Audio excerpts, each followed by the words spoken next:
Irmãos, hoje nós estamos começando uma série nova de estudos nas quartas-feiras. Estamos começando um novo projeto. Toda primeira quarta-feira do mês, nós vamos estar falando em um livro da Bíblia de forma completa. A ideia é falar sobre um livro inteiro em 1 hora. E eu gostaria de desafiar os irmãos também. E por quê? O que foi que levou a essa ideia? Irmãos, é o seguinte, nós vamos fazer na primeira quarta-feira uma análise panorâmica de um livro. Nas outras quartas-feiras vamos estar estudando o livro de Atos, versículo por versículo, como estávamos fazendo desde o ano passado. A palavra de Deus, irmãos, é como aquele... Eu não sei se os irmãos já viram os quadros, que quando a gente vê de perto, vê assim uma obra maravilhosa, os laços, as cores. Quando a gente afasta um pouquinho a distância, a gente vê uma outra obra linda, também e às vezes até com traços mais completos, e quanto mais a gente vai se afastando, mais essa obra vai adquirindo nitidez, ou vai sendo aproveitada. A leitura da palavra de Deus, ela também tem esse tipo de nuance. Se você pegar a Bíblia todinha e olhar no seu sentido macro, vai trazer lições para nós. Se você pegar um livro da Bíblia e olhar com profundidade, vai trazer lições para nós. Se você pegar um versículo e olhar com profundidade, vai ter lições para nós. Se você pegar determinadas palavras na língua original e falar só sobre aquela palavra, vai ter lição para nós. É como, quanto mais distante ou longe, não sei. Eu só sei que a palavra de Deus, ela é sempre produtiva, ela é sempre boa e sempre existe lição para nós. Então nós vamos estar observando a palavra de uma forma mais efetiva, versículo por versículo, lendo o livro de Atos, e toda primeira quarta-feira eu vou estar falando sobre um livro no seu sentido panorâmico. Eu chamei esse projeto de um livro em 1 hora.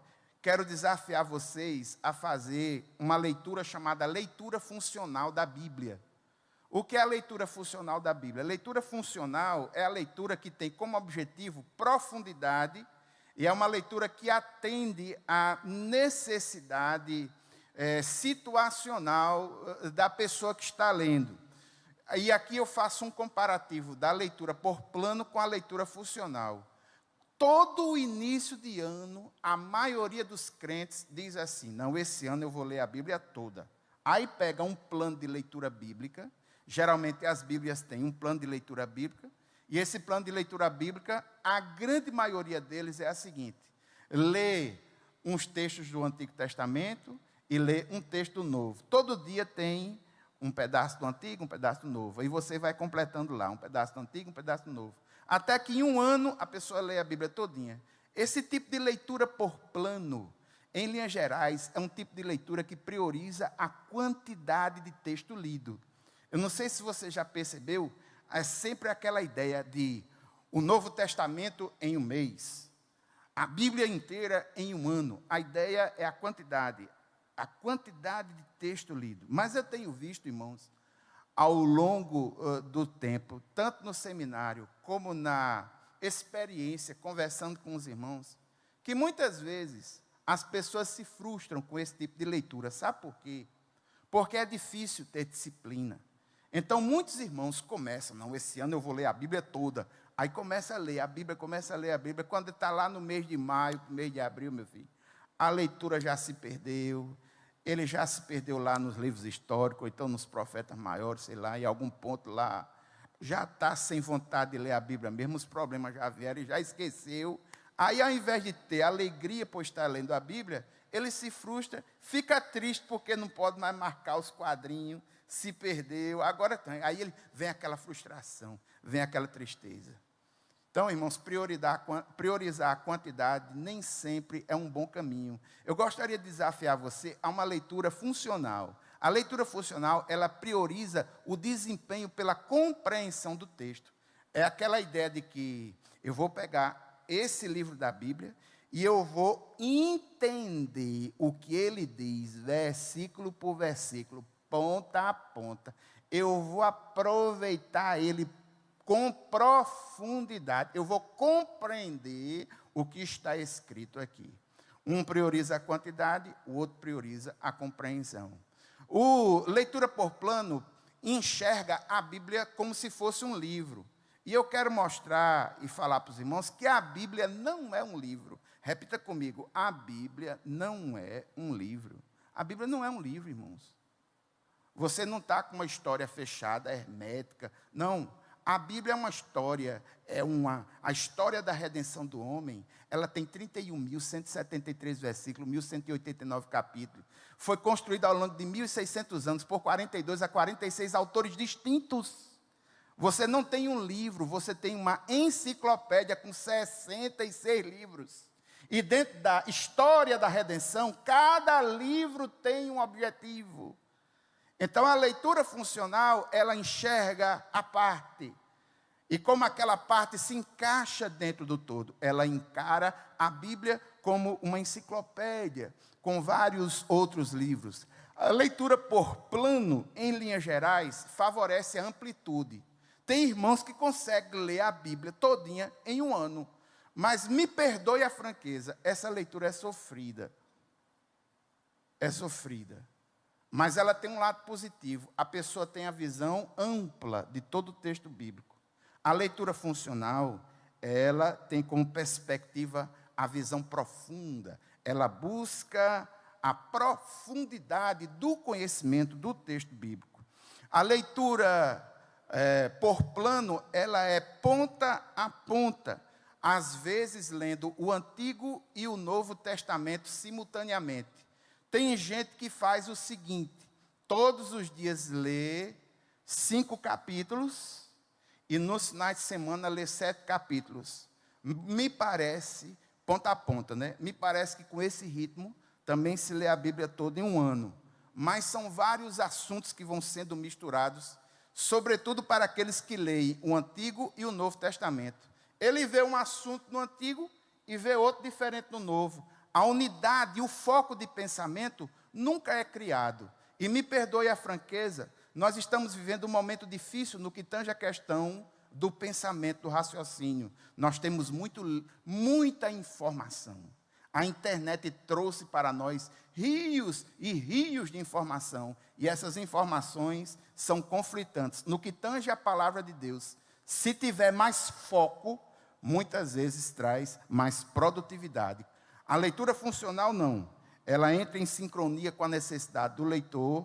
Em linhas gerais, é uma leitura que é conduzida sob sugestão, ou seja, o pastor vem e sugere, apresenta o livro da Bíblia para ser lido naquele momento, e a gente vai apresentar esse ano pelo menos 12 livros da Bíblia que você precisa realmente conhecer com profundidade, conhecer para memorizar, para meditar, conhecer com profundidade.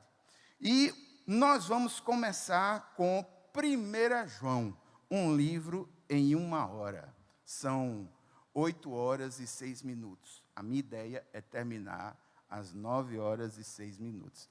É um livro em 1 hora. Um livro em 1 hora começa agora. Por que 1 João? Irmãos, por que estudar? Por que ler 1 João? Em primeiro lugar, irmãos, porque o livro de 1 João, fé e conduta estão entrelaçados nessa carta. É uma carta pequenininha, só tem 5 capítulos. Abra sua Bíblia no livro de 1 João, deixa aberto. Vamos vasculhar ele bem direitinho. Veja que essa carta, ela vai inspirar você no sentido mais prático da vida. Onde é que está 1 João? Não é o Evangelho de João.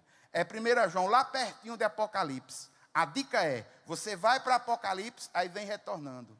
Retorna Judas, 3 João, 2 João, e vai chegar a 1 João. Você vem de trás para frente. É um livrinho pequenininho, só tem 5 capítulos, envolve o sentido prático, expõe características de uma verdadeira comunhão com Deus. É o livro típico para você começar o ano, apresentar, por exemplo, a um novo convertido.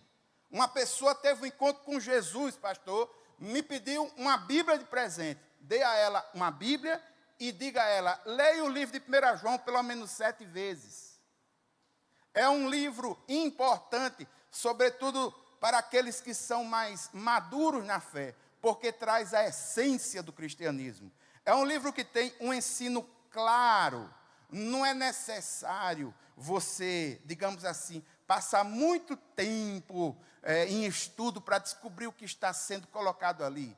Em linhas gerais, irmãos, os textos bíblicos, eles têm 4 gêneros que chamamos os gêneros gerais de textos bíblicos. Existem textos bíblicos que estão narrativos, textos bíblicos que são discursivos, textos poéticos e textos proféticos. E existem livros que esses gêneros são misturados, além dos chamados gêneros especiais. O que é um gênero especial? São gêneros específicos da leitura revelacional, como, por exemplo, as parábolas de Jesus. É um gênero literário específico. O gênero literário de 1 João é discursivo, é um discurso, as verdades espirituais são claras. Por exemplo, 1 Tessalonicenses 5,19, se não me falha a memória, lá diz assim, orai sem cessar. Aí você olha um texto desse, 1 Tessalonicenses 5,19, orai sem cessar. O que é que eu devo fazer? Orar sem cessar. Não tem muita raciocínio, não tem muita coisa.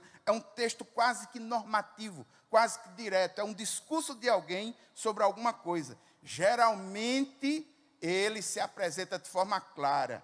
É uma sinopse do cristianismo. Você nunca viveu, é possível que os que tenham aqui não tenham vivido essa experiência. Mas eu vivi essa experiência no passado, de precisar de sinopses. O que é uma sinopse?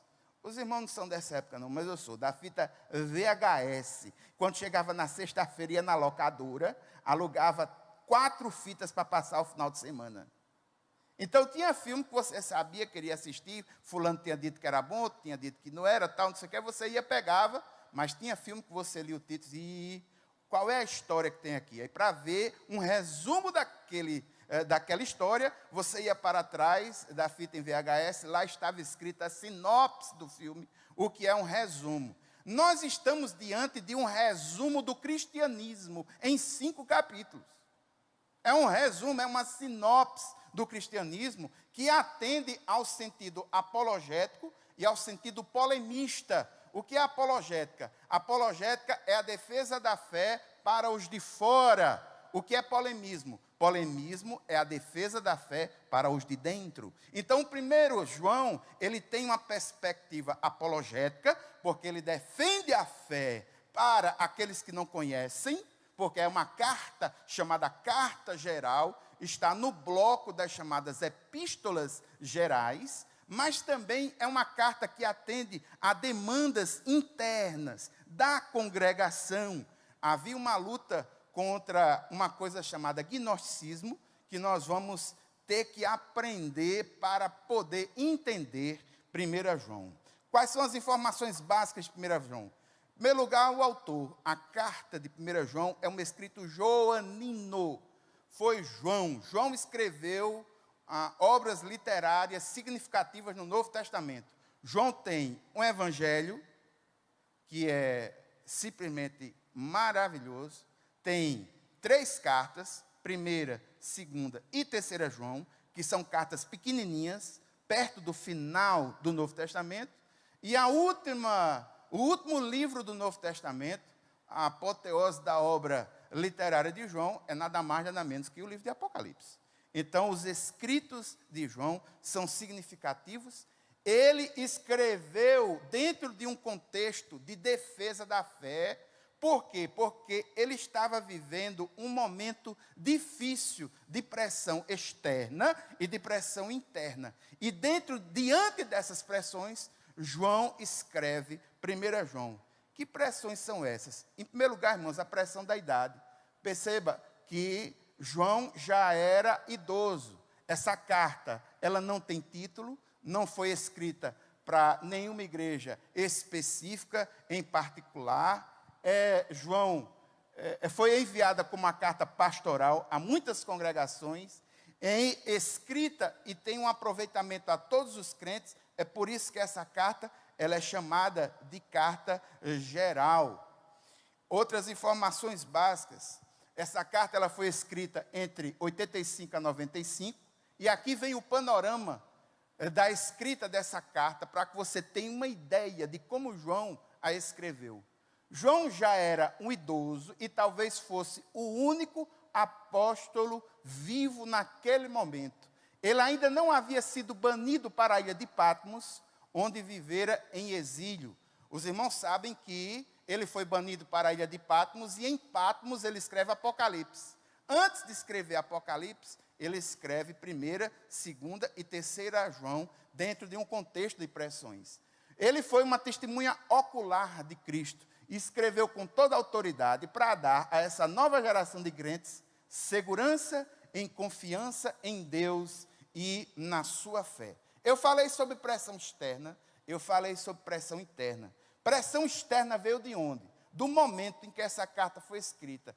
Vamos passar um pouquinho da linha do tempo até o momento da escrita da carta, para que você possa perceber a pressão que havia sobre o crente na igreja primitiva no século I. Irmãos, tecnicamente falando, o nascimento de Jesus se deu em 6 ou 5 antes de Cristo. Aí você olha para mim e diz assim: pastor, não tem nada aí não, porque os calendários não são 2020 depois de Cristo. Por que é que Jesus nasce antes dele ter nascido, em tese?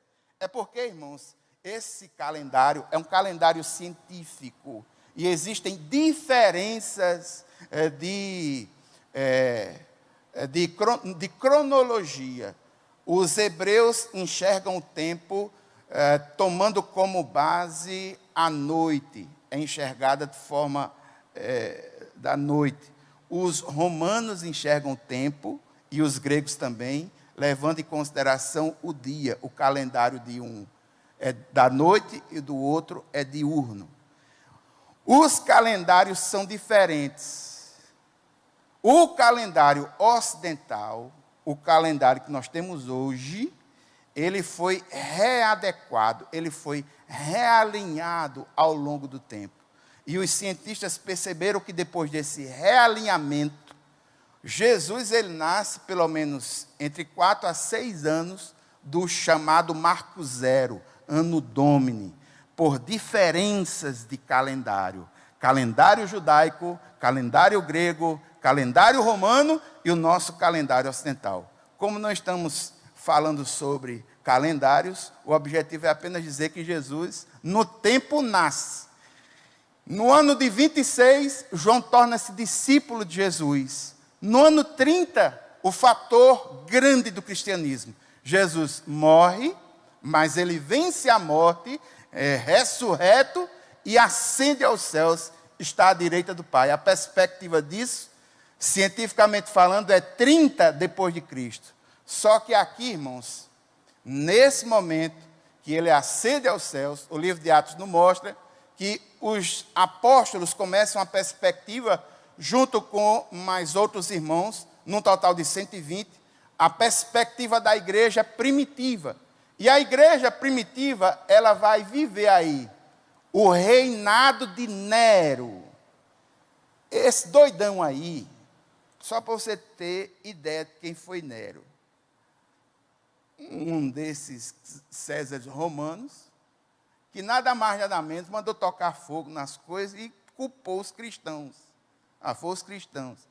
A pressão era muito grande, muito grande. No ano de 70, o templo de Jerusalém foi destruído, e quando a gente pensava que ia ter algum tipo de estabilização, vem outro imperador quase que tão ruim quanto Nero, Domiciano. E Domiciano ataca fortemente a igreja primitiva, porque para os romanos, a religião cristã, ela não era reconhecida como religião lícita, era uma religião ilícita.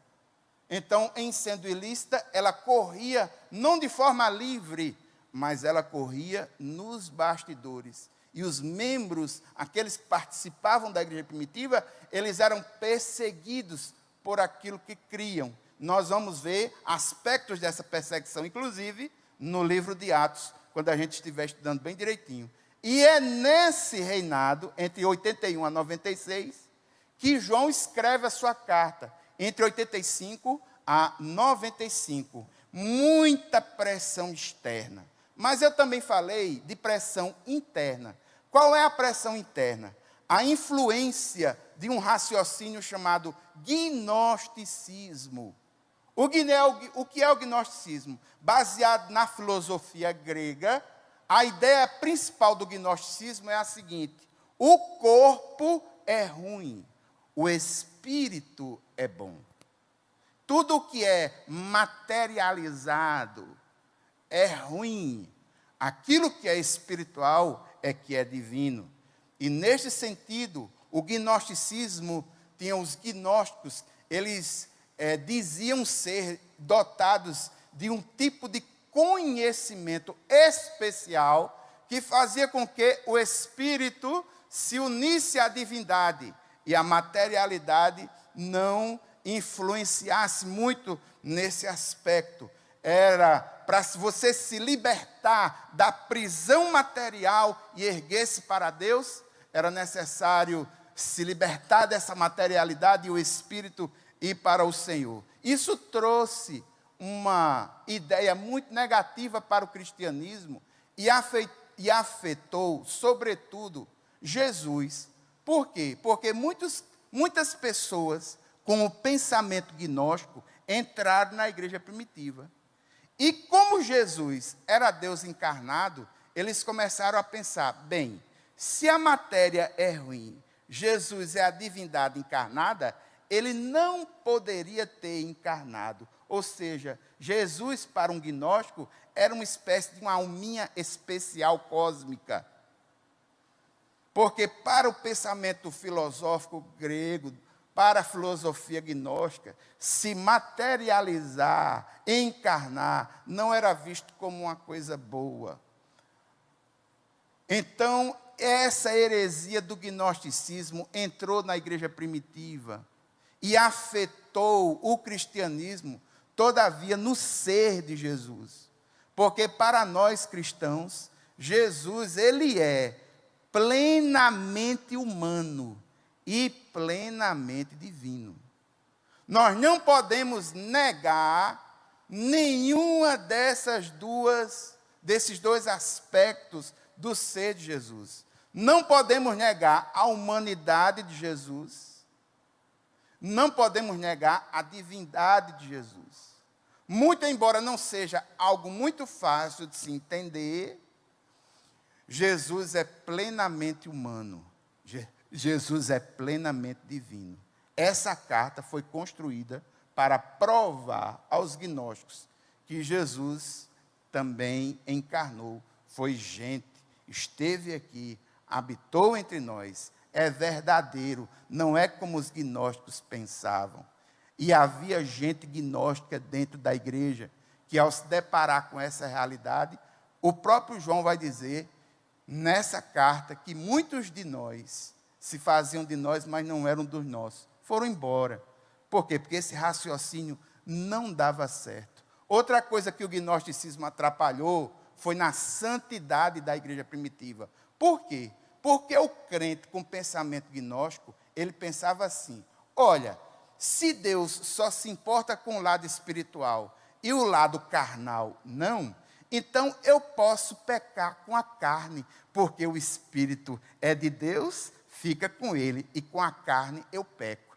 Então, para o crente que tinha essa influência do gnosticismo na sua cabeça, ele vivia uma vida de pecado e dizia que vivendo essa vida de pecado, o Senhor só se importava com o seu aspecto espiritual, não se importava com o que ele fazia com o corpo. Então, ele queria viver uma vida com o Senhor e queria viver uma vida de usufruto de pecado, como se essas duas coisas pudessem caminhar juntas. E essa carta, ela é construída para destruir esse raciocínio. Qual é o objetivo da carta de 1 João? O objetivo da carta de 1 João é o seguinte. Está passando não? Passa aí, por favor.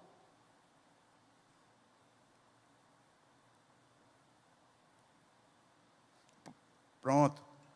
O tema da carta de 1 João é o seguinte: João escreveu aos cristãos em toda parte para relembrá-los acerca da verdade com relação a Cristo, assegurando-os da sua salvação e exortando-os a viver na luz e no amor, desfrutando de comunhão com Deus e uns com os outros. Qual é a mensagem a ser aplicada? A mensagem é a seguinte: os crentes que verdadeiramente experimentaram o amor de Deus em Cristo vão expressar esse amor a Deus, vão expressar esse amor aos outros. Existem os fortes temas da carta de 1 João. Os temas principais são pecado.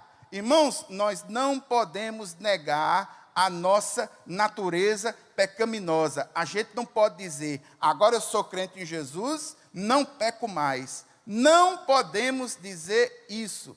Nós fomos livres da condenação eterna do pecado, mas não estamos livres da influência do pecado. Vivemos num mundo pecaminoso e estamos sob ataques. E aqui e ali, o nosso relacionamento com Deus é atrapalhado pelo pecado.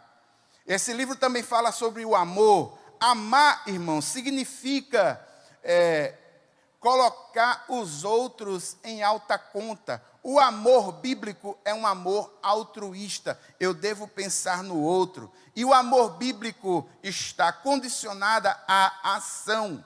Não é só dizer eu amo, mas é mostrar esse amor de forma prática. Tanto a Deus, se livrando do pecado, como ao próximo, ajudando ele de forma prática. Amar não é se manifestar com palavras vazias. O amor em 1 João é uma expressão real, é algo que é construído, é algo que é demonstrado, é algo que é feito. Irmãos, se amor fosse só sentimento do ponto de vista bíblico, nenhum de nós conseguiria executar aquilo que o Senhor Jesus mandou. O Senhor Jesus mandou a que amássemos os nossos inimigos. Se a gente pensar nesse modelo de amor só como sentimento, nós não vamos conseguir amar os nossos inimigos. O amor bíblico não é assim. O amor bíblico é mais do que o sentimento. É o sentimento que leva à mudança de atitude. Não é manifestada com palavras vazias. A terceira coluna, participamos de uma família que é a família de Deus. E se nós somos todos família de Deus, nós precisamos viver como reais filhos desse Deus Todo-Poderoso. E o último ponto é a questão da verdade e do erro. Deus é verdade e luz. Quanto mais conhecemos a Deus, mais santos, mais focados, mais na presença do Senhor estamos, e nós somos absolvidos por essa maravilhosa presença operando em nossa vida a santificação. Que a gente não se desvie nunca desses santos caminhos do Senhor. Amém? Vamos para frente. Abra sua Bíblia aí em 1 João. Veja como 1 João é um texto sério. Todos os capítulos de 1 João são capítulos chaves na compreensão.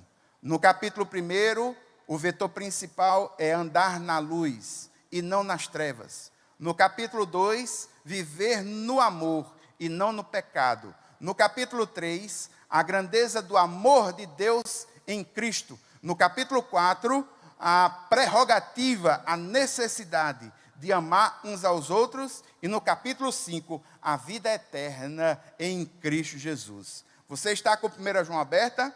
Veja aí dos versículos 1 a 4. No versículo 1 a 4 de 1 João, é aquilo que é chamado de a introdução. Você pode passar aí, por favor? Não, o slide mesmo, onde tem o gráfico. Isso aí é um gráfico do livro de 1 João. O livro de 1 João ele é construído em cima de duas temáticas. A luz, que remete à questão da santidade, e o amor, andando no amor. A introdução do livro está no capítulo 1, dos versículos 1 a 4. A tese é o que vimos e ouvimos. 1 João está aberta, versículos 1 a 4, o texto diz assim: o que era desde o princípio, o que ouvimos, o que vimos com os nossos olhos, o que contemplamos e as nossas mãos apalparam, isto proclamamos a respeito da palavra da vida. A vida se manifestou, nós a vimos e dela testemunhamos e proclamamos a vocês a vida eterna que estava com o Pai e nos foi manifestada. Proclamamos o que vimos e o que ouvimos para que vocês também tenham comunhão conosco.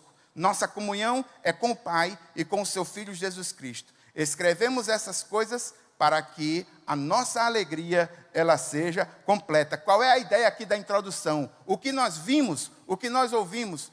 João escreve isso tendo o crente gnóstico na cabeça, que negava a encarnação de Jesus. Ele está dizendo, olha, esse Jesus, ele encarnou de verdade. Nós vimos, nós ouvimos, nós apalpamos, estivemos com ele, nós pegamos. Ele não é um fantasminha cósmico. O Deus Todo-Poderoso encarnou nele. Jesus não é um mito, é realidade. Ele realmente esteve na terra, ele viveu. Gnóstico, você está errado. Jesus é plenamente divino, Jesus é plenamente humano. Essa é a introdução. Quando a gente conhece os problemas que estão por trás do livro, o texto flui de forma mais fácil, percebe? Por que é que ele está escrevendo isso? Ele está refutando o gnosticismo.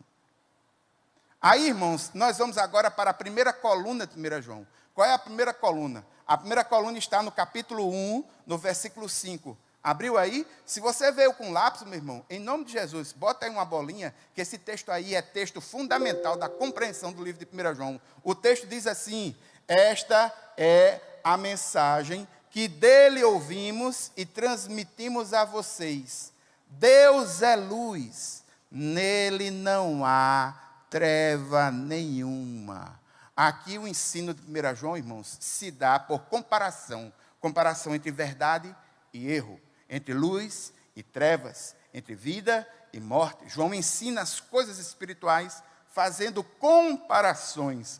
E aqui ele está dizendo a todos que Deus é luz, ou seja, o Senhor é puro, o Senhor é justiça, o Senhor é santidade, para confrontar as trevas aqui, pecado, injustiça, licenciosidade. Aí aqui nós vemos no capítulo 1, dos versículos 5 até 10, a questão do pecado. E ele começa a fazer alguns testes. O que é um teste? Ele começa a dizer o seguinte, olha, se a gente diz uma coisa, se a gente faz outra coisa e tal. E ele começa a fazer uns testes e a pessoa começa a raciocinar de acordo com esses testes, se está vivendo ou não, de acordo com a vontade de Deus, de acordo no ser uma nova criatura. Aí no versículo 6, você pode ver, começa assim, se afirmarmos que temos comunhão com Ele, mas andamos em trevas, mentimos, não praticamos a verdade. Ele começa a fazer um bocado de teste, dizendo, olha, você quer saber o que é andar na luz? Andar na luz não é andar nas trevas. Aí você vê aí, versículos que são negativos, versículo 6, o versículo 8, se afirmarmos que estamos sem pecado, enganamos a nós mesmos e a verdade não está em nós. Versículo 10, se afirmarmos que não temos cometido pecado, fazemos de Deus um mentiroso e a sua palavra não está em nós. São testes negativos. Se você faz esse autoteste, se você faz esse autoexame e a coisa dá errado para você, então, meu irmão, você está no caminho errado. Mas aqui tem os versículos positivos. Quais são os versículos positivos? Os testes positivos. Está no versículo 7. Se, porém, andarmos na luz, como Ele está na luz, temos comunhão uns com os outros, e o sangue de Jesus, seu Filho, nos purifica de todo pecado. Ou seja, quando eu tenho comunhão vertical com Deus, eu tenho comunhão com os irmãos. E o outro versículo positivo, e aqui é um versículo chave do livro de 1 João, é capítulo 1, versículo 9. O texto diz assim, se confessarmos os nossos pecados, Ele é fiel e justo para perdoar os nossos pecados e nos purificar de toda a injustiça. Amém? Então, meu irmão, a gente não está livre. Nós não podemos ter o pecado como estilo de vida. Mas é um fato, irmãos, em algum momento da nossa existência, mesmo tendo tido um encontro com Jesus, nós vamos pecar. Nós vamos pecar por pensamentos, nós vamos pecar por palavras, nós vamos pecar por ações, nós vamos pecar até por omissão. A carta de Tiago diz que se sabemos fazer o bem e não fazemos, pecamos. Então, irmãos, o pecado me parece ser algo inevitável. Só que no contexto de 1 João, quando nós pecamos, nós podemos nos chegar ao Pai. Nós podemos ir até Ele, e Ele vai fazer duas coisas. Versículo 9. Em primeiro lugar, perdoar os pecados. E em segundo lugar, purificar de toda injustiça. Quando a gente pede perdão, irmãos, Deus nos perdoa, se houver verdadeiro arrependimento, mas Ele nos ajuda na nossa santificação. A santificação é o momento da salvação do homem em que há um trabalho de duas mãos. Existe o Espírito Santo que atua no ser do homem, santificando ele, mas tem o quebrantamento daquele aonde o Espírito Santo de Deus habita. Ou seja, é necessário buscar, é necessário ter um coração quebrantado, é necessário pedir perdão, é necessário ter sede do Senhor para que essa santificação ocorra de forma plena em nossas vidas. Eu posso ouvir um amém sobre isso? E qual é a base? Como é que eu sei que verdadeiramente eu vou ser perdoado dos pecados? Aí vem capítulo 2, os versículos 1 e 2. Versículo-chave, se você veio com lápis, marca aí na sua Bíblia, o texto diz assim: meus filhinhos, escrevo a vocês essas coisas para que vocês não pequem. Se, porém, alguém pecar, temos um intercessor junto ao Pai, Jesus Cristo, o justo. Ele é a propiciação pelos nossos pecados, e não somente pelos nossos, mas também pelos pecados de todo o mundo. Aqui a ideia é simples, irmãos. Quando a gente peca, o Espírito Santo do Senhor, ele se cala dentro de nós, a gente fica um pouquinho triste, porque entristeceu o Espírito Santo de Deus. Então, meu irmão, saiba, se você entristeceu o Espírito Santo de Deus, tenha esta garantia de que, se você chegar até Ele com o coração quebrantado, Ele vai interceder junto ao Pai por você. Irmãos, infelizmente, nós não temos uma palavra na língua portuguesa que realmente traduza o que significa paráclito, que é a palavra que é utilizada aí. Algumas Bíblias traz advogado, outras Bíblias traz intercessor. Qual é a ideia do paráclito? A ideia do paráclito é a ideia de um superadvogado que não apenas advoga a nossa causa diante de Deus, mas faz questão de estar ao nosso lado, nos ajudando, nos apoiando, nos confortando, nos ensinando, enxugando as nossas lágrimas, estando conosco. Porque, venhamos e convenhamos, irmãos, um advogado humano, ele pode advogar uma causa para você, sem nem você conhecer ele. Concorda? É só passar uma procuração. Qualquer advogado em qualquer parte do mundo pode lhe representar. Você pode, digamos assim, colocar um advogado trabalhando para você lá em Curitiba. Você dá uma procuração para ele, ele vai ver direitos seus lá em Curitiba. Não é necessário nem que ele saiba quem você é. Mas o advogado paráclito, o da Bíblia, a gente não tem termo em português, não. Os termos são próximos. É um advogado que não apenas nos defende, mas é um advogado que faz questão de estar ao nosso lado, faz questão de estar conosco, nos trazendo paz, nos trazendo alegria, levantando a nossa cabeça. Aí, irmãos, no capítulo 2 de 1 João, vem um bocado de testes. Os textos são muito claros. E ele começa a instigar: olha, você realmente é de Deus? Você conhece Cristo? Então, aquele que conhece Cristo obedece aos seus mandamentos. Aquele que realmente conhece Cristo, vive como Jesus viveu. Aquele que realmente conhece Cristo, ama ao próximo. Aquele que conhece Cristo, cresce na verdade, independente dele ser uma criança, um jovem ou um pai. E se você conhece realmente Cristo, você não vai amar o mundo, nem os desejos malignos. Se você realmente conhece Cristo, você vai reconhecer o espírito do anticristo, que já anda nos anticristos aqui na terra. Aqui o anticristo, em 1 João, é a ideia de todo aquele que é contra Deus. Então você vai reconhecer e não vai querer nada com ele. Se você realmente conhece Cristo, você vai entender que depende da unção e do ministério do Espírito Santo na sua vida, que habita em você, lhe dando discernimento espiritual. Se realmente você conhece Cristo, você não vai ser levado por falsos ensinos. Se você realmente conhece Cristo, você vai fazer o que é certo. Fiz um resumo do capítulo 2. Vamos para o capítulo 3? Começamos agora o capítulo 3. Aí a gente sai da ideia, digamos assim, ele sai, mas não abandona completamente, não. Ele sai dessa coluna aqui, andando na luz. Para andar na luz, eu tenho que combater o pecado, confessar o pecado, me apropriar do perdão do Senhor, andar em comunhão com Cristo, com os irmãos. Se eu conheço Cristo, obedeço a sua palavra, amo, e não vou fazer do pecado um estilo de vida. E o amor, como é? Irmãos, o grande amor de Deus nos salvou.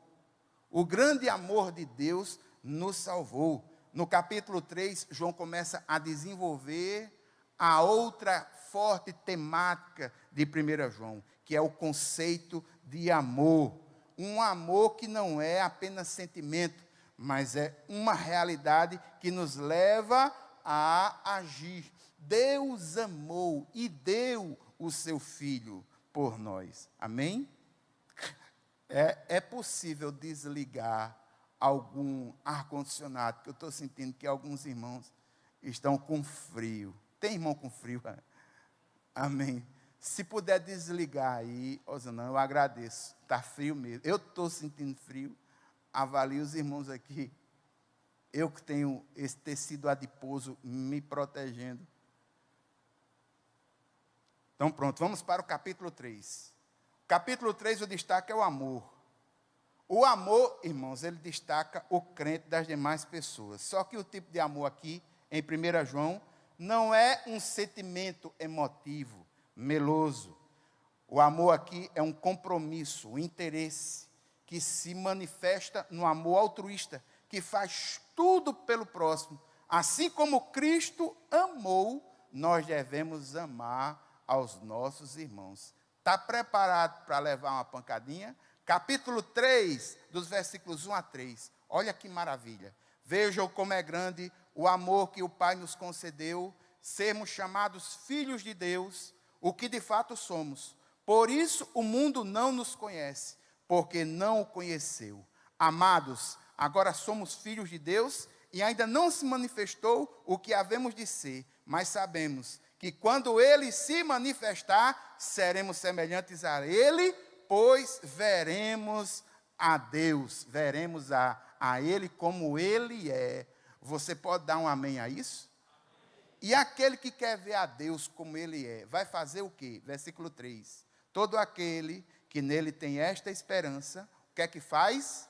Purifica-se a si mesmo, assim como Ele é puro. E falando de amor, irmãos, dê um pulinho agora para o versículo 16, versículo chave do capítulo 3, versículo 16 a 18. Nisto conhecemos o que é o amor. Jesus Cristo deu a sua vida por nós e devemos dar a nossa vida pelos nossos irmãos. Não sou eu que estou dizendo não, viu, irmãos? Não fique com raiva de mim, não. Olhe para o irmão ao seu lado. Você tem coragem de dar a vida por ele?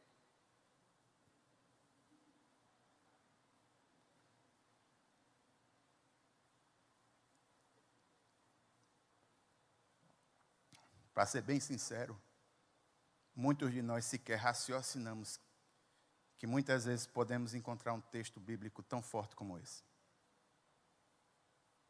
A gente vive um mundo tão ensimesmado, um mundo de exigências, de sucesso, de desempenho, seja o melhor, seja o mais forte, que esse tipo de amor, esse tipo de coisa, irmãos, nós não temos condições de fazer por nós mesmos. Nós só temos condições de colocar isso na prática se recebermos a ajuda do Espírito Santo de Deus. Para a gente é muito fácil, João 3,16, porque Deus amou o mundo de tal maneira que deu o seu Filho unigênito para que todo aquele que nele crê não pereça, mas tenha a vida eterna. Aquela coisa bem eterna, bem etérea, né? Bem longe. Deus está lá em cima, eu estou aqui, eu não consigo vê-lo. Agora, irmãos, 1 João 3,16, ele dá a pancada na perna. Nisso conhecemos o que é o amor. Jesus deu a sua vida por nós. E nós devemos dar a nossa vida pelos irmãos. Se alguém tiver recursos materiais e vendo seu irmão em necessidade, não se compadecer dele, como pode permanecer nele o amor de Deus? Filhinhos, não amemos de palavra nem de boca, mas em ação e em verdade. Me perdoe, irmãos. Não tem como ser mais claro, mais nítido, espiritualmente falando, do que a carta de 1 João. Se a gente conseguir colocar na prática o ensino de 1 João, a IEB nunca mais será a mesma. Se nós individualmente conseguirmos colocar na prática esses ensinos que aqui estão, nunca mais seremos os mesmos. Você pode ter certeza disso. Eu estou com um teólogo que uma vez falou: o que me espanta não é o que eu não sei da palavra. O que me espanta é aquilo que eu sei e que muitas vezes eu não tenho forças para colocar em prática. E essa é a grande realidade.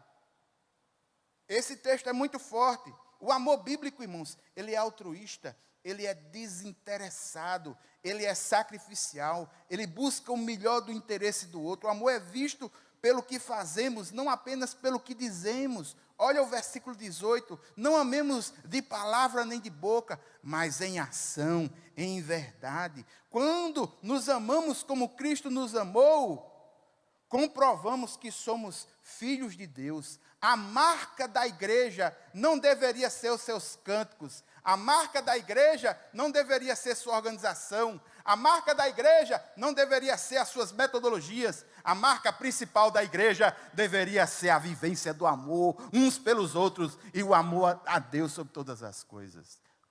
Amor. Veja o versículo 23. O versículo 23 é versículo chave do capítulo 3.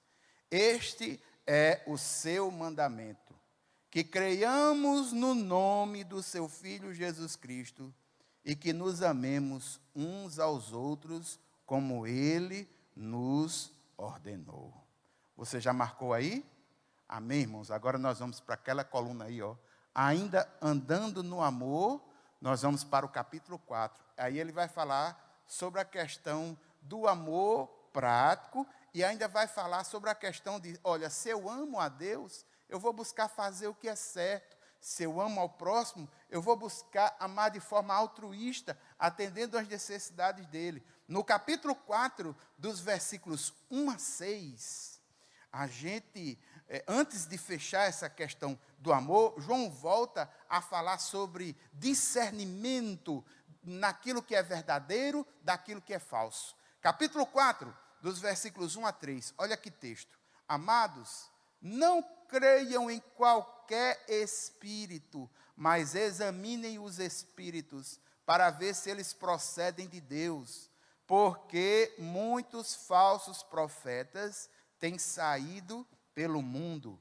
Vocês podem reconhecer o Espírito de Deus deste modo: todo espírito que confessa que Jesus Cristo veio em carne procede de Deus, mas todo espírito que não confessa Jesus não procede de Deus. Esse é o espírito do anticristo, acerca do qual vocês ouviram que está vindo e agora está no mundo. Olhe para mim um momento. Por que é que João está falando isso desse jeito? É por causa dos gnósticos. Eu não falei do gnosticismo.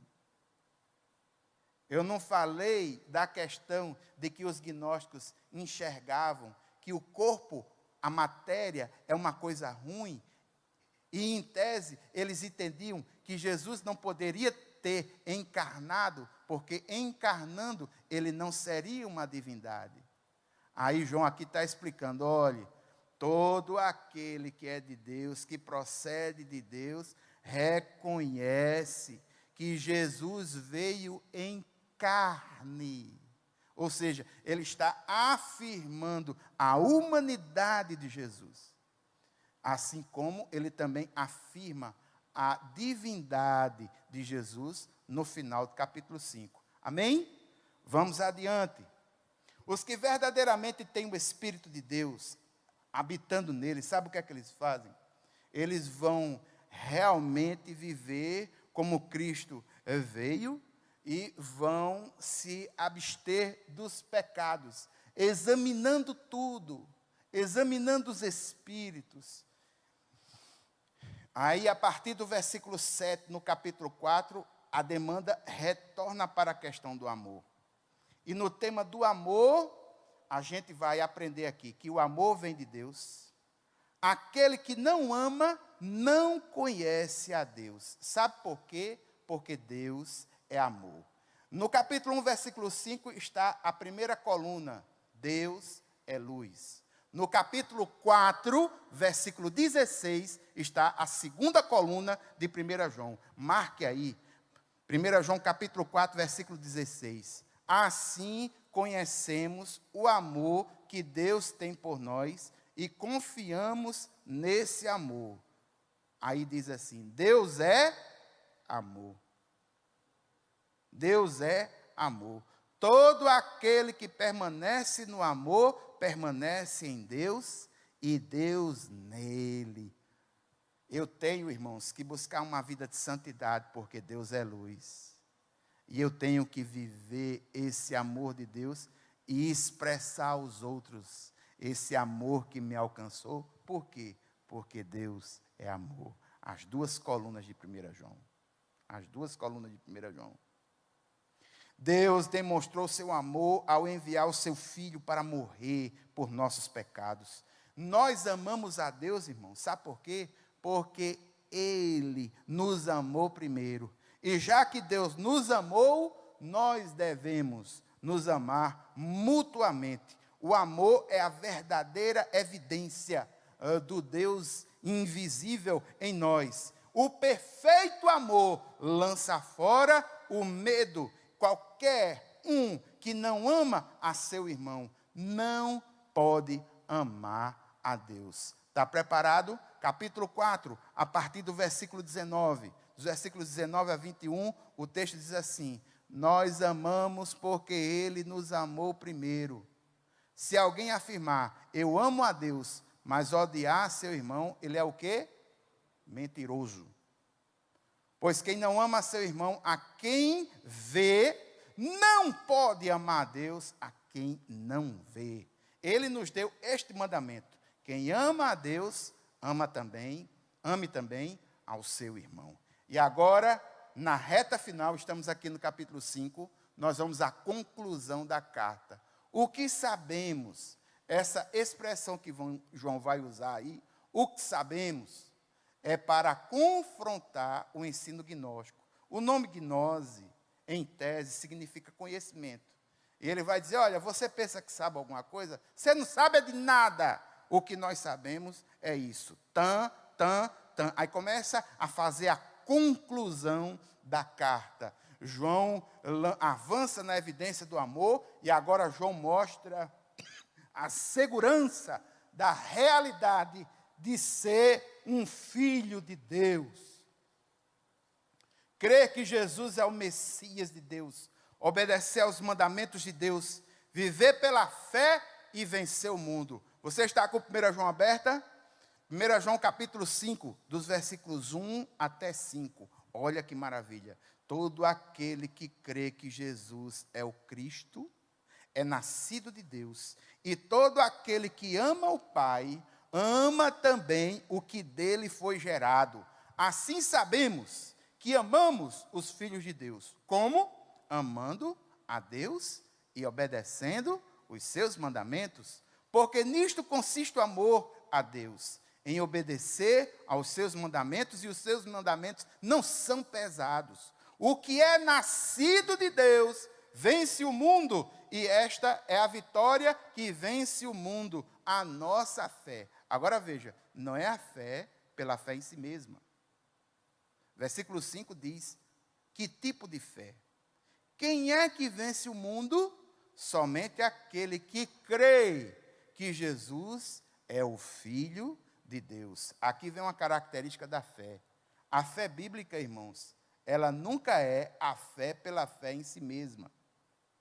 Não é aquele tipo de crença, por exemplo, você está numa academia de ginástica, fazendo aqueles abdominais lá, e o camarada está do seu pé do ouvido, vai, você consegue, vai mais uma, acredita. Aí é a fé pela fé em si mesma. E tem que ter muita fé mesmo para fazer aquelas coisas.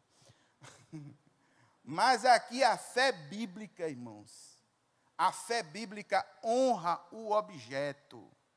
Ou seja, eu tenho que ter fé em. E aquele em quem creio é o que me proporciona o benefício de eu ter crido. Eu não sou salvo por causa da minha fé em Cristo.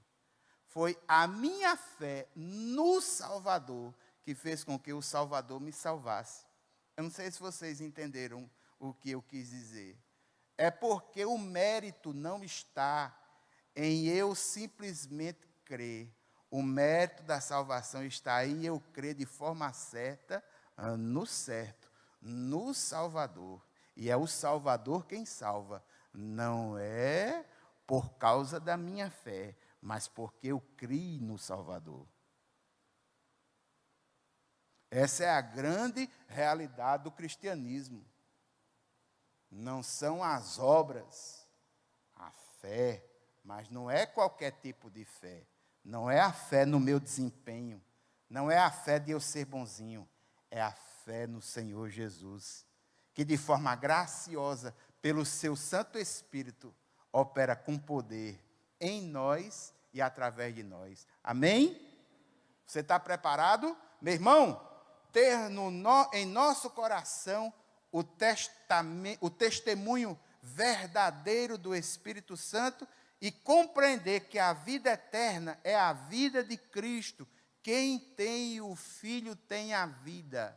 A essência da carta inteira está aqui, no capítulo 5, dos versículos 10 a 11. Quem crê no Filho de Deus tem em si mesmo esse testemunho. Quem não crê em Deus o faz mentiroso, porque não crê no testemunho que Deus dá acerca de seu Filho. E este é o testemunho. Qual é o testemunho? Deus nos deu a vida eterna. E essa vida está em quem? Essa vida está em seu Filho. Versículo 12. Quem tem o Filho, tem a vida. Quem não tem o Filho de Deus, não tem a vida. Irmãos, não tem como ser mais claro do que isso, não.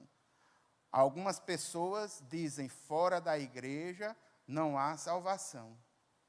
Alguns sistemas religiosos dizem, fora da caridade não há salvação.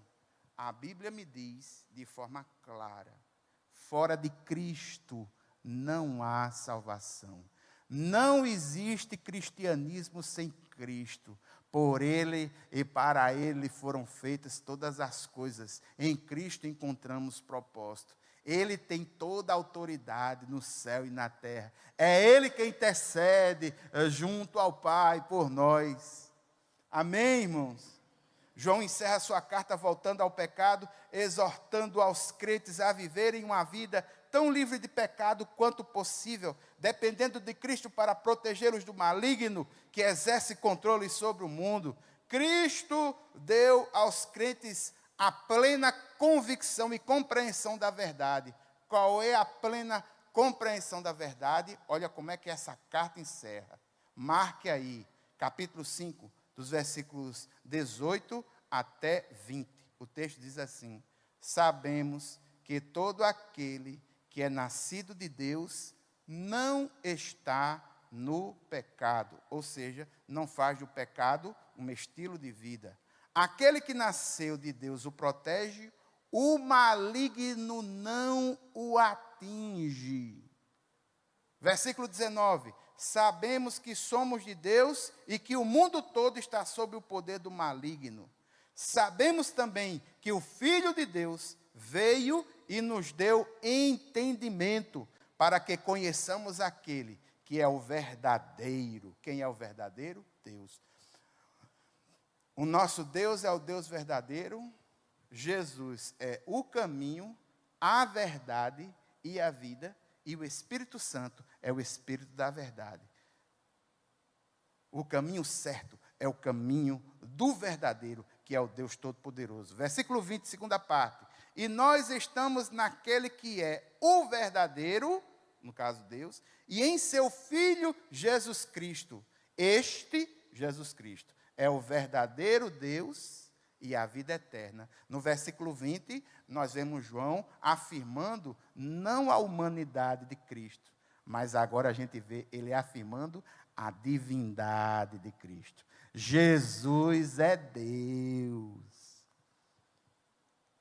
Os testemunhos de Jeová que se trema aí diante da revelação, pode fazer o que quiser, você pode fazer a maracutaia que você quiser, nos textos, na língua, pode fazer o que quiser, mas a realidade bíblica é muito simples. Jesus é Deus, não há cristianismo sem Cristo, é por causa dele que um dia nós vamos estar face a face com o Senhor. Jesus é o Filho de Deus, capítulo 5, versículo 5, nós obtemos a vida eterna por meio dele, capítulo 5, versículo 11, é esse Deus que ouve as nossas orações, quando nós oramos de acordo com a sua vontade, capítulo 5, versículo 18, nós não somos mais escravos do pecado, é Deus quem nos protege do maligno, capítulo 5, versículo 18, nós somos filhos de Deus. Meu irmão, você é filho de Deus, você não é um empregado de Deus, você não é um vassalo de Deus, o relacionamento que Deus tem contigo é um relacionamento de pai para filho. Nós só podemos conhecer o Pai através do Filho. É o que o texto bíblico nos afirma, e nos afirma de forma clara no versículo 20. Este Jesus é o verdadeiro Deus, é a verdadeira vida. Se você quiser um resumo de 1 João em um versículo, irmãos, o resumo é esse aí, 1 João 5,13. Escrevi essas coisas a vocês que creem no nome do Filho de Deus, para que vocês saibam que têm a vida eterna. Amém? Um livro em uma hora. E agora nós vamos para a oração final. Sabe o que é que esse livro nos inspira? Esse livro nos inspira a 3 coisas. Em primeiro lugar, Deus é luz, santidade, crescimento espiritual, confissão de pecados. Como é que anda a tua vida espiritual? Como é que anda a tua vida devocional? Esse culto de quarta-feira, irmãos, é vitamina BO, é Bíblia e oração. Aqui a gente vê o que é que o texto diz e colocamos diante do Senhor as nossas necessidades. Se você tem se sentido fraco na sua caminhada, porque nós enfraquecemos mesmo. Se a gente for fazer as coisas pela nossa própria força, nós vamos ficar no meio do caminho. Nós precisamos entender que necessitamos do Espírito Santo de Deus para nos ajudar, para nos levantar a cabeça, para que nós possamos ir adiante na nossa caminhada. Se você se sente fraco em sua vida espiritual, eu gostaria de orar por você. Curve a sua cabeça por um instante e ore comigo nesse momento. Pai eterno e santo, Deus poderoso, é possível que aqui na igreja, ou alguém que esteja vendo na internet neste momento, possa estar pensando que está fraco espiritualmente, que não consegue mais andar espiritualmente falando, que está fraco na sua fé, que sente tristezas, sentimento de culpa. Eu quero te pedir, Deus, no nome de Jesus, que esse sentimento de culpa caia por terra, que o pecado seja confessado e que o teu Santo Espírito tome conta desta pessoa. Tome conta de cada um de nós. Pai eterno e santo, Deus poderoso, colocamos a nossa vida espiritual nas tuas mãos e te pedimos que o teu Santo Espírito nos ajude. Oramos no nome de Jesus. Amém.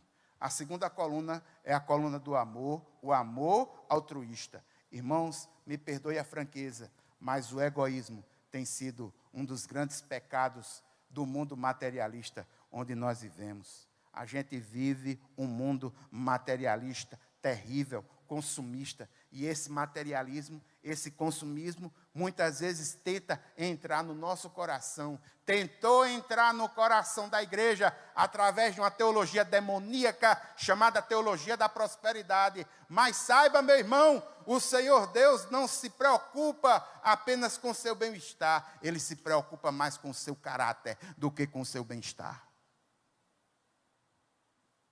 E eu gostaria de orar, irmãos, uma oração simples, mas profunda.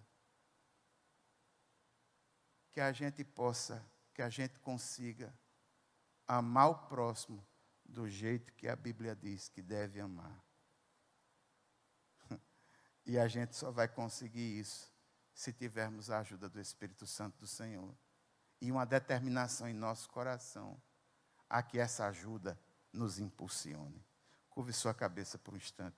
Pai eterno, nesse momento nós queremos colocar nas tuas mãos a nossa vida, tão influenciada pelo materialismo, pelo consumismo, pela vontade de ter mais do que ser. Eu quero te pedir, Deus, que o Senhor nos ajude a que nós possamos amar a Ti. Nos ajude a que nós possamos amar ao próximo como a nós mesmos. Pai eterno e santo, nos dá força nesse sentido e que toda sorte de egoísmo possa cair por terra dos nossos corações. É assim que eu oro no nome de Jesus. Amém. A última verdade, irmãos, para que a gente possa orar, é a verdade mais séria desse livro. É por isso que esse livro é o livro pelo qual o crente deve começar sua jornada de leitura bíblica funcional. Porque ele nos confronta com a realidade última do cristianismo, a certeza de vida eterna. Eu vou fazer uma pergunta, não quero expor ninguém, mas eu preciso fazer essa pergunta. Você tem certeza da sua salvação em Cristo Jesus? É possível que alguém da internet esteja vendo esse estudo, seja de uma outra expressão religiosa, e esteja dizendo assim, mas não podemos ter essa certeza, só Deus é quem sabe. Me desculpe a franqueza. Em nome de Jesus, vá ler a Bíblia, porque no capítulo 5, nos versículos 10 a 12, sobretudo no versículo 12, diz, quem tem o Filho tem a vida. Quem não tem o Filho, não tem a vida. E o que é que eu preciso fazer para que essa graça tome conta do meu ser? Em primeiro lugar, agora eu quero a ajuda da mídia nos textos bíblicos. Em primeiro lugar, irmãos, nós precisamos reconhecer o pecado. O pecado, ele é terrível. Romanos, 1 João não, Romanos, capítulo 3, o versículo 23. Veja o que está escrito lá, Romanos capítulo 3, o versículo 23. O livro foi em 1 hora, a oração está fora, viu?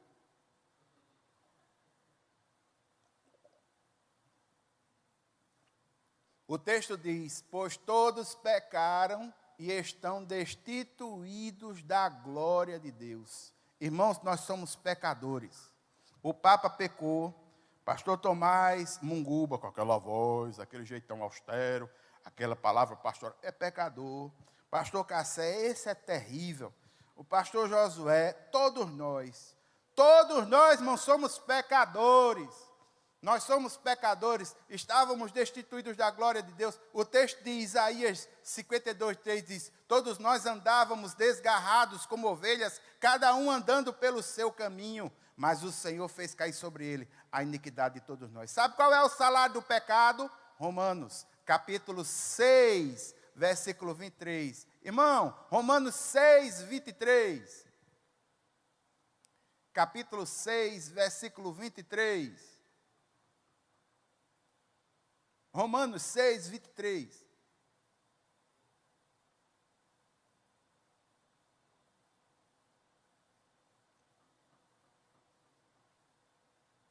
Qual é o salário do pecado? O salário do pecado é a morte. Mas o contrário disso é dom de Deus. O dom gratuito de Deus é vida eterna. Em quem? Em Cristo Jesus, nosso Senhor. E eu tenho que fazer o quê, pastor? Romanos capítulo 10, versículo 9.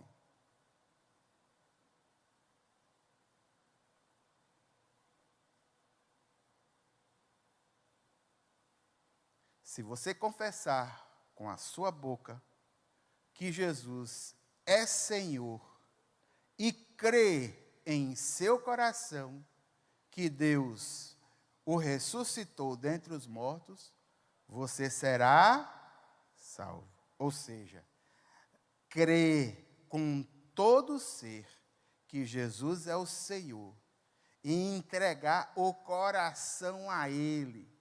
Ele é aquele que ressuscitou dentre os mortos. É necessário confessar. É necessário abrir o coração para Deus. É necessário falar. É necessário colocar diante do Senhor.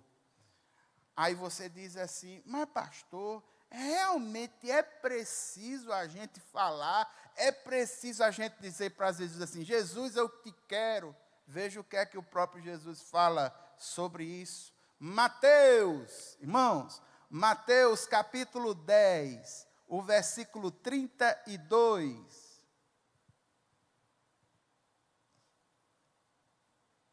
Mateus capítulo 10, versículo 32.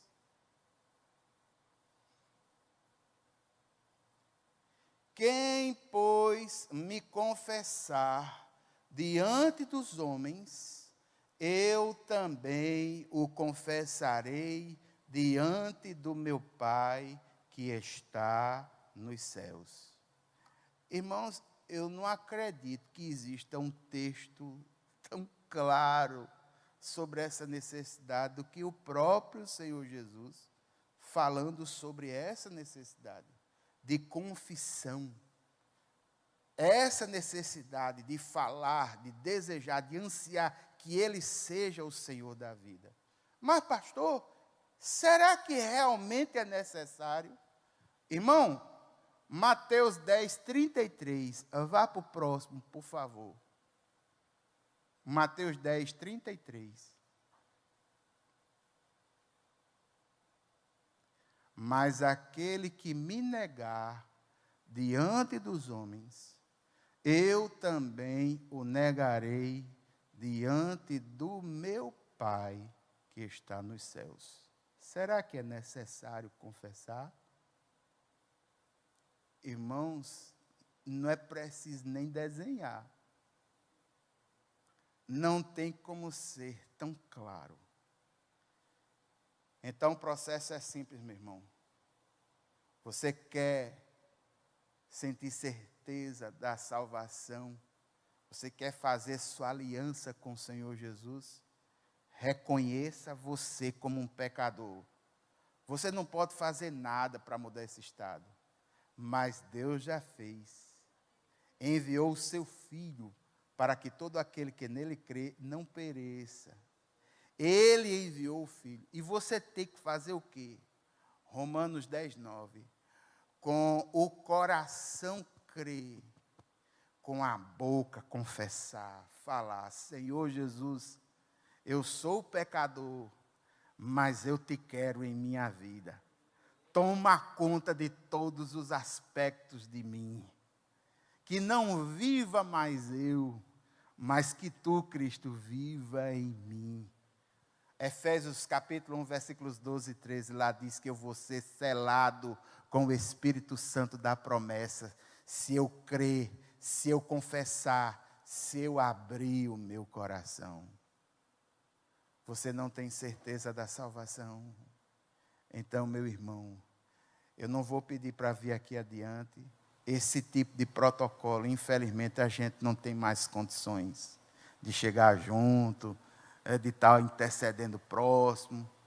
Mas se você precisa de um Salvador, se você entendeu que você é pecador, confesse ao Senhor Jesus, dizendo: Senhor Jesus, eu preciso que o Senhor seja o Senhor total de minha vida e o meu Salvador. E entrega a tua vida a Ele completamente. Você vai ser selado com o Espírito Santo da promessa. O Espírito Santo do Senhor passa a habitar em você de forma mais fluente. Não apenas será residente em você, mas se você permitir, será presidente da sua vida. E você vai sentir paz de quem é verdadeiramente filho de Deus, de quem fez a aliança com o Senhor Jesus. Vai dormir de cabeça tranquila, consciência tranquila. As aflições vão acabar, vai ser tudo às mil maravilhas. Não, não é isso não. O próprio Jesus diz: no mundo tereis aflições. Mas haverá um momento, irmãos, em que tudo isso aqui vai se acabar. Quando você estiver face a face com Deus, Ele vai perguntar: o que foi que você fez do meu filho? E se você entregou sua vida a Ele, meu irmão, ao olhar para você, Ele não vai ver os teus pecados. Ao olhar para você, Ele vai ver a justiça de Deus em Cristo Jesus. Se alguém aqui deseja entregar o seu coração a Jesus, fique em pé nesse momento. Todos nós vamos orar nesse sentido. Todos, pode ficar todos em pé. Eu não vou fazer a distinção. Se você entende que precisa de Jesus, vai fazer a aliança com o Senhor Jesus nessa noite. Gostaria que aí onde você está, e pela internet, aí onde você está me vendo, você fizesse essa oração comigo. Faça junto comigo agora.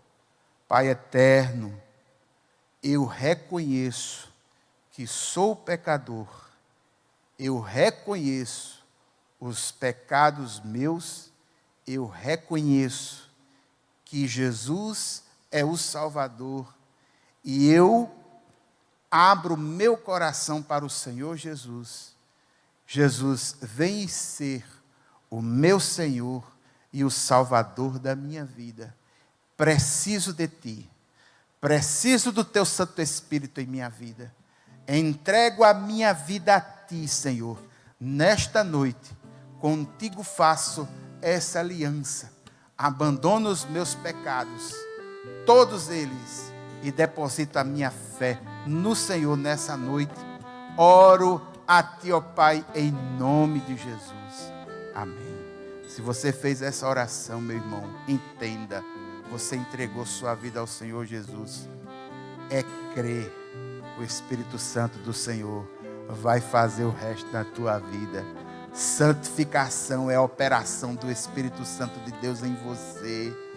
Permita ser trabalhado pelo Espírito Santo do Senhor e seja nova criatura em nome de Jesus. Amém? Vamos orar. Pai, muito obrigado, porque o Senhor nos concedeu vida eterna. E neste momento, nós queremos Te agradecer por tão grande salvação. Não somos merecedores, mas o Senhor escreveu novamente a história de cada um de nós. Eu quero colocar nas Tuas mãos, Senhor, aqueles que fizeram a oração confessando a Ti como único e suficiente Salvador, aqui na igreja, na internet, eu clamo, Senhor, que o Teu Santo Espírito cele, clamo, Senhor, que o Teu Santo Espírito acompanhe, que ele seja nova criatura, escreve o seu nome no livro da vida, e que ele possa sentir a alegria do Teu Santo Espírito na alma. Todo sentimento de culpa caia por terra em nome de Jesus. Protege, Senhor, aquele que fez essa decisão. Toma ele nas Tuas mãos. Oramos no nome de Jesus. Amém. A graça do Senhor Jesus Cristo, o amor de Deus, a comunhão e as consolações do Espírito Santo seja sobre cada um de nós, hoje e sempre. Amém. Amém. Queridos, o desafio é 1 João. Leia durante o mês de janeiro, bem esmiuçadozinho. Entenda todos os versículos de 1 João. Você só vai encontrar um probleminha. Eu não vou dizer. Você é quem vai descobrir. Amém? Deus abençoe vocês. Graça e paz.